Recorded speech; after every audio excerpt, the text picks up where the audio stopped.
What's going on, guys? CTG Matt back. Read the title today. We're talking about stock risers in the NBA so far this season. What's a stock riser? Some stupid people may ask. It's a person who's basically built up their stock. How much people value them as a player. Basically, the most improved players this year. Players who were more so under the radar last season, who have kind of become real good pieces of their teams this season. Don't forget to like, subscribe if you enjoy the video. Let's go. There's no real particular order to this, but I'm starting off with Jalen Duren from the Detroit Pistons. Currently, Jalen Duren is averaging 20 points, 12 rebounds with a steal and a block per game, including 4.5 offensive rebounds per game as well. He's dominating the glass. On top of that, he's finishing well around the rim. He's shooting 67.5% from the field, 79% from the free throw line, which is a big improvement considering he was in the 60s for the past few seasons, so close to 80, hovering 80% now. That's a really good rise. So far this season, Jalen Duren has had 7 games of 20-plus points. He's only had 4 last season,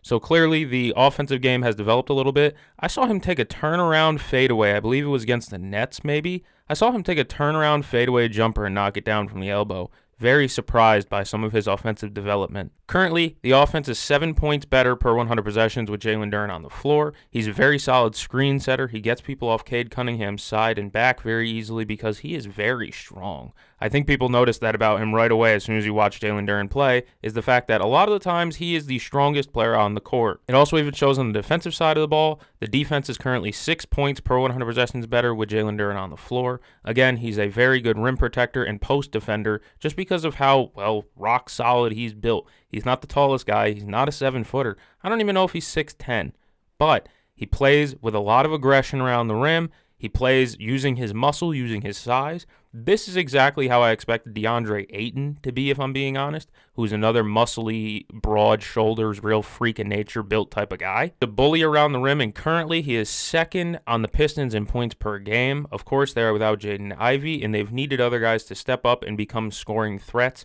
Jalen Duren has become more than a threat. He's become a feature scorer on the team. I think if you're averaging 20 points per game, and on top of that averaging 1 steal and 1 block per game as well, I really think you showed your value as both a defender and an offensive piece. I did not expect this breakout from Jalen Duren. I questioned whether him or Isaiah Stewart would be the starting center. Both of them have played well, but right now Jalen Duren has established himself as the best center on the Pistons and maybe an all-star representative if the record keeps as it is right now, which is a very impressive record leading the East. Again, with numbers at 20 points, 12 rebounds, and 4.5 offensive rebounds, you could really make an argument for him to be a center representative for the Pistons in the Eastern Conference this season.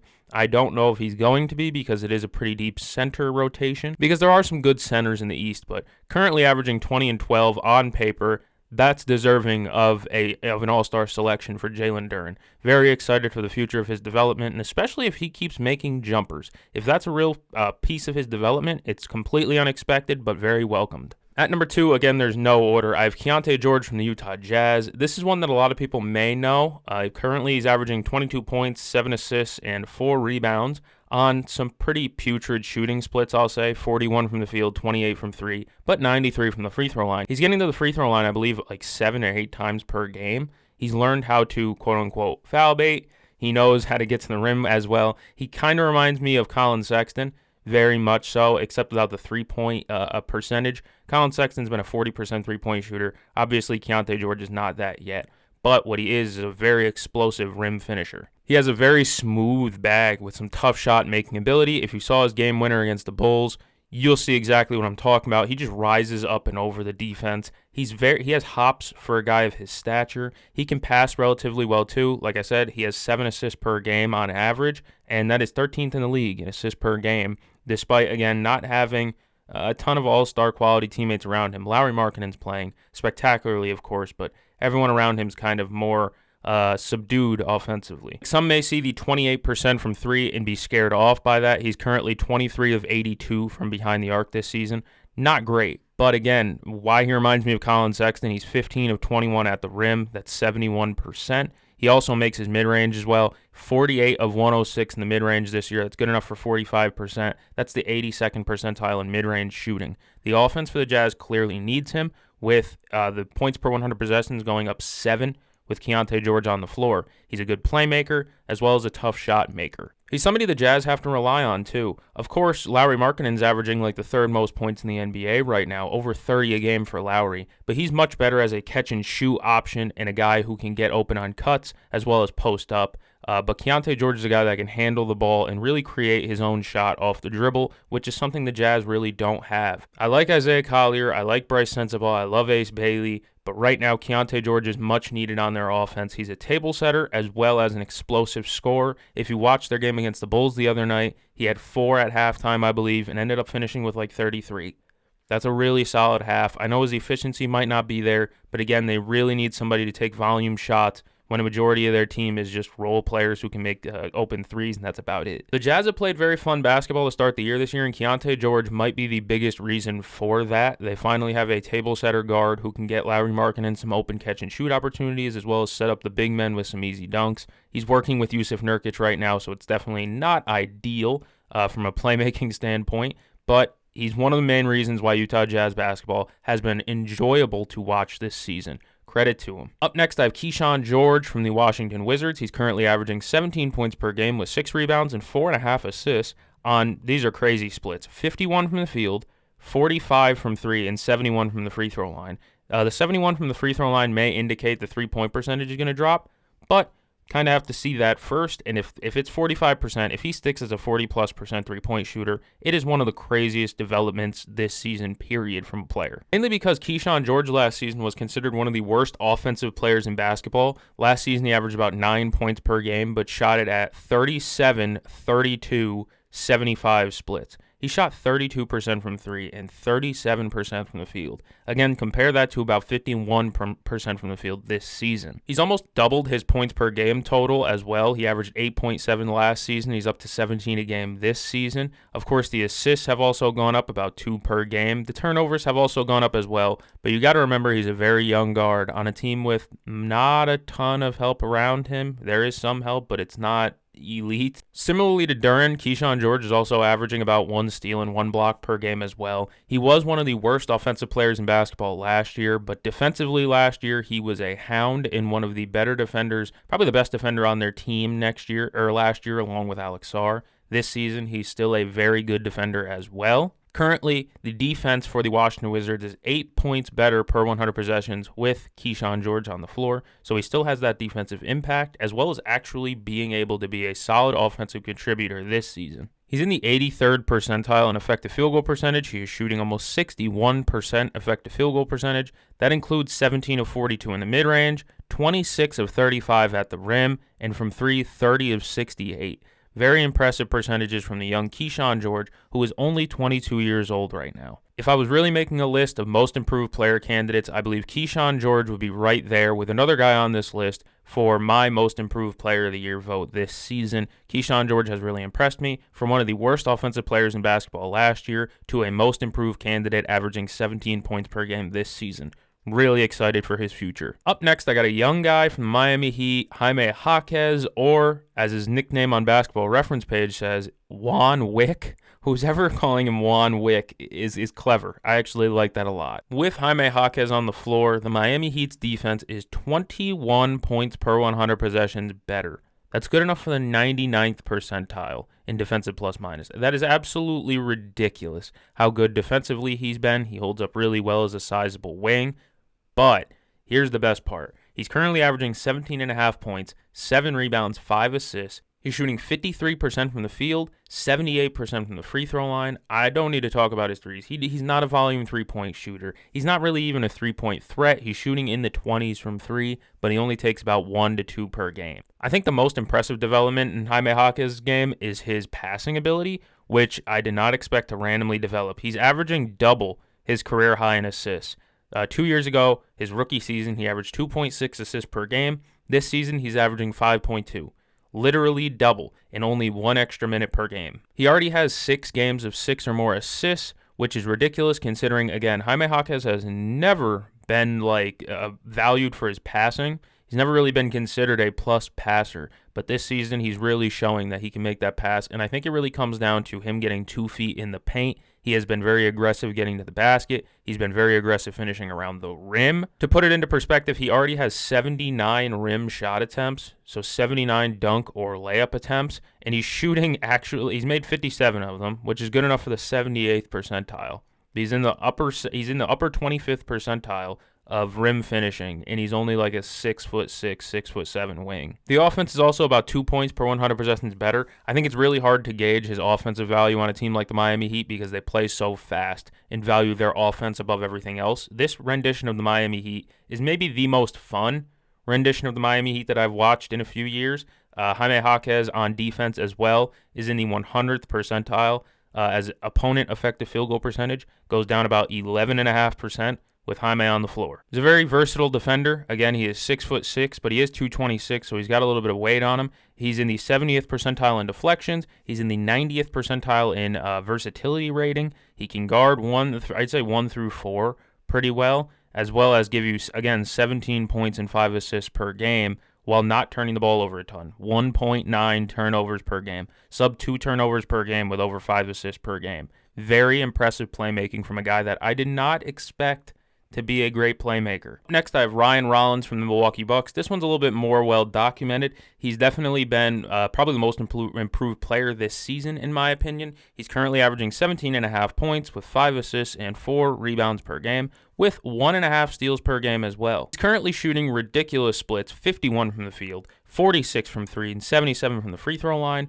Or, if you prefer effective field goal percentage, he's in the 95th percentile, shooting 61.5%. When he's on the floor, the Bucks offense is about 10 points per 100 possessions better. That shows. They have no other point guard on the roster that's really quite as quality as Ryan Rollins is. They have Cole Anthony, who's a solid second or third guard, but definitely not a starter. Same with Kevin Porter Jr. The Bucks definitely needed a guard, any guard, to step up and produce this season, and it's been Ryan Rollins. He's one of the smoother scorers I've seen recently. So far this season, he has 6 games of 20-plus points. In his career, the 2 or 3 years before this, he only had 2. So now he has 8 games of 20-plus points, and he's done it 6 times this season. It just goes to show that a change of scenery plus a little bit of help can help you go a long way. You think about it with Giannis, him playing his opportunity to play with Giannis definitely helped him a ton. He's a guy that strives off the ball as well. I mean, of course, if you're shooting an absurd 46% from 3, you're going to be a valuable off-the-ball piece because you can just knock down shots. But he's getting a lot of one-on-one opportunities because Giannis gets a ton of the defensive attention. But with Giannis being out now, you're going to see more Ryan Rollins having to self-create, and I don't mind that. He's done that at a really high level. You saw what he did against the Warriors. He's diced some teams recently when it's just kind of him being a one-man army at times. On Crafted NBA, Ryan Rollins is currently in the 93rd percent in creation, the 89th percentile in portability, the 97th percentile in passer rating, 79th percentile in shot quality. He checks every box offensively that you really need him to. Is he the perfect defender? Not always, but he is a deflections machine. He gets a bunch of steals. He strips ball handlers well. I mean, he is smooth as silk with his handle. He finishes really well around the rim. There aren't many holes in his offensive game right now that I can really point to and say that that's a reason why he would struggle. The only reason I can think to be a little bit more concerned about him, is the fact that he's a 77% free throw shooter, shooting 46% from 3. Typically, there's less of a gap there. You know, if you're over 80% from free throw, typically you're a good three-point shooter, but not always. Maybe it is just a factor of he gets to the rim so much that he's just gassing himself out by the time he gets to the line. Like I said before, Ryan Rollins stepped up in a way that the Bucks desperately needed. Yes, they have a couple of really decent guards that are like better backup guards in Cole Anthony and KPJ. They really needed a guy who could step up and be a starter next to Giannis. That's Ryan Rollins. He can even steal you multiple games with Giannis out, which he's going to have to do now that Giannis is hurt once again. If I had to vote right now, I'd say Ryan Rollins is my most improved player candidate. This is a guy who's, again, 17.5 points per game, and his career before this, I don't even think he's ever averaged double digits. It's really nice to see that he kind of turned his career around from a guy that I believe was drafted by Washington and then wound up in Milwaukee after a couple of off-the-court things. I can name them if you want me to, but I'm sure you could just look it up. It's nothing crazy. Not like he was doing anything absolutely wild off the court. A little bit of shoplifting, no big deal. But it's nice to see he turned his career around and he's getting another opportunity to really strive in Milwaukee. It's been a pleasure to see, but I'm sure Wizards fans definitely aren't happy about the fact that they gave him up for nothing, and now he has a chance of being an all-star. Up next, I have Jaden McDaniels. I know Jaden McDaniels has been good in years past. He's made all defensive teams, but currently he's averaging 17.5 points per game with 5 rebounds and 2 assists per game, with over a steal and a block per game as well. His shooting splits are absolutely absurd. He's shooting 55 from the field, 52% from 3, and 84 from the free throw line. A league-leading 52% from 3 on over 3 attempts per game is insane. He's also averaging 2.4 assists per game, which is a career high as well. He's had the ball in his hands more with Anthony Edwards out for a little bit, and them just needing a third option, again, because of the exit of Nickeil Alexander-Walker, and them just needing more help in general. Mike Conley regressing a little bit, and it's been Jaden McDaniels stepping up. He's shooting 62% effective field goal percentage, which is good enough for the 89th percentile in the NBA, including shooting 12 of 22 on corner threes, which is something he struggled with last season.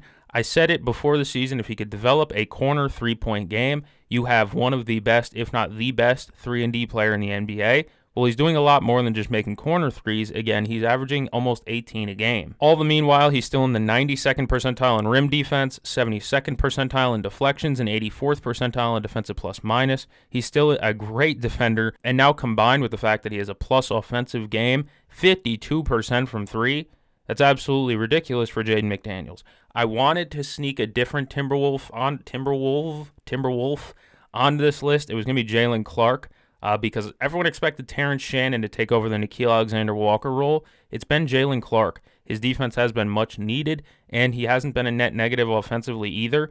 But when you look at Jaden McDaniels' box score numbers, almost 18 points per game. It's not at all what I anticipated from him, so I had to give him the old tip of the cap, some respect to him, especially since he's still a really good defender. Up next, I have a guy who I pronounced wrong at the beginning of the season. I've been pronouncing it Neemias Queta. It's actually pronounced Neemias Queta, like Neemias Queta, Queta, if you want to be more specific. I wasn't the biggest Queta hater at the beginning of the season. I just had some doubts because he has foul troubles. He still has foul troubles. He has done nothing to break away from that expectation from me. But he does everything you need in a current modern big man. He defends the rim at an elite rate. He also dunks hard. Like he goes up strong around the rim, finishes dunks and layups well, and blocks shots. That's everything you need out of a modern center. Currently, the Celtics defense is 27 points per 100 possessions better with Neemias Queta on the floor. Opponent effective field goal percentage is 10% worse with Queta on the floor as well. He's in the 100th percentile in opponent points per 100 possessions because, again, 27-point difference is crazy. The gap between him and his backup Luka Garza defensively is absolutely insane. His box score numbers don't show a ton, but he's currently averaging about 9 points, 8 rebounds, and 1.5 blocks per game as well. There's no real traditional point guard to get him lobs on the Boston Celtics. If there was a guy that could throw him lobs, I think he would be averaging a little bit more. But currently, they don't have many guys that can throw that pocket pass to get him dunks and layups around the rim. He kind of struggles with that, and that's not really his fault. The fact that Derek White is their best playmaker. Derek White's a great player, but not a great playmaker. If they could get him a guy that could consistently throw him that pocket pass to get him low post touches around the rim, I think he could definitely have even more points per game, maybe even more offensive rebounds if you're getting him close to the rim like that. But currently, he still shows his value on the defensive side of the ball, being the rim protector that the Celtics need, considering they don't have a ton of size. Props to Neemias Queta. Again, he still fouls a ton. He still has trouble with that aspect of the game.